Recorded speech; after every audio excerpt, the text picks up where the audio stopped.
Welcome to my channel. आज मैं आपको अप्रत्यक्ष कर के बारे में बताने जा रहा हूं। तो अप्रत्यक्ष कर होता क्या है?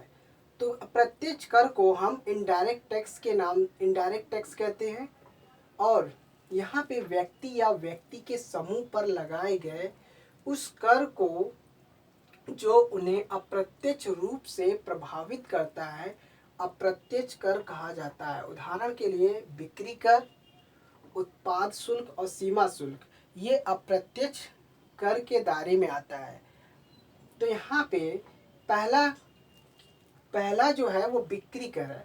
अब बिक्री कर होता क्या है? यानी कि सेल टैक्स। जब किसी वस्तु पर जब किसी वस्तु पर टैक्स लगता है तो उस टैक्स पर हम बिक्री कर कहा जाता है। कुछ वस्तुओं को खरीदने पर हमें एक निर्धारित दर पर कुछ राशि देनी होती है। इस राशि को बिक्री कर कहा जाता है। खरीदी गई अलग अलग वस्तुओं पर बिक्री कर की दर अलग अलग होती है। दैनिक इस्तेमाल में आने वाली कुछ वस्तुओं को बिक्री कर से पूरी तरह से मुक्त रखा जाता है। बिक्री कर को व्यापार कर भी कहते हैं। अब दूसरा क्या है? अप्रत्यक्ष कर का दूसरा रूप क्या है? उत्पाद शुल्क। अप्रत्यक्ष कर के रूप में उत्पाद शुल्क भी लगता है कभी कभी। एक्साइज ड्यूटी, जिसे इंग्लिश में कहते हैं एक्साइज ड्यूटी, क्या होती है? कभी कभी जब कोई फैक्ट्री या उद्योग किसी वस्तु का उत्पादन करता है या उसे बनाता है तो बिक्री कर बिक्री के लिए बाजार में आने से पहले, यानी कि उस मार्केट में आने से पहले सरकार जो है उस प्रोडक्ट पर, उत्पादक पर, उस प्रोडक्ट पर जो उत्पादक या निर्माता पर जो कर लगाती है, उत्पादक या निर्माता पर जो कर लगाती है, इस कर को उत्पाद शुल्क कहा जाता है। तो जो भी फैक्ट्री में जो भी माल बनता है उस माल पे मार्केट आने से पहले जो टैक्स लग जाता है उस टैक्स को हम उत्पाद शुल्क के नाम से जानते हैं, यानी कि एक्साइज ड्यूटी के नाम से। अब तीसरा जो पॉइंट है वो अप्रत्यक्ष कर का जो तीसरा रूप है वो सीमा शुल्क है। कस्टम ड्यूटी क्या होती है?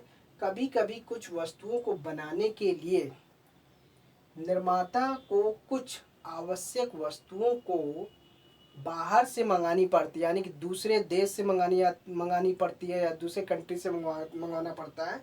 तो ऐसी स्थिति में हम आवश्यक वस्तुओं को आयात करना पड़ता है। आयात करना पड़ता है। तो ऐसी स्थिति में सरकार आयातित वस्तुओं पर जो भी चीज़ हम मंगवाते हैं दूसरे कंट्री से तो उस पर सरकार जो है वो सीमा शुल्क लगाती है या सीमा शुल्क लगाती है। यह कर निर्माता के जरिए निर्मित वस्तु होती, निर्मित वस्तु की जो कीमत के साथ लगकर उपभोक्ता के पास आ जाती है। तो ये है अप्रत्यक्ष कर के तीन कर है: बिक्री कर, उत्पाद शुल्क और सीमा शुल्क। जिस सीमा शुल्क को हम कस्टम ड्यूटी कहते हैं, उत्पाद शुल्क को एक्साइज ड्यूटी और सेल टैक्स मतलब बिक्री कर। ये ज़्यादातर आमतौर पे जो भी प्रोडक्ट यूज किए जाते हैं उस पे लगता है और जो भी प्रोडक्ट कम फैक्ट्री में बनते हैं उस पे उत्पाद शुल्क लगता है। और जो भी प्रोडक्ट उस प्रोडक्ट को बनाने से पहले हमें कोई आवश्यक वस्तु किसी दूसरे देश से मंगवानी पड़ती है उस पर जो सरकार जो टैक्स लगाती है उसको हम सीमा शुल्क कहते हैं। तो बस इन्हीं टैक्स का ध्यान रखते हुए इसी से रिलेटेड कुछ क्वेश्चन के बारे में मैं बताऊंगा अगले वीडियो में। तो thanks for watching my video. धन्यवाद।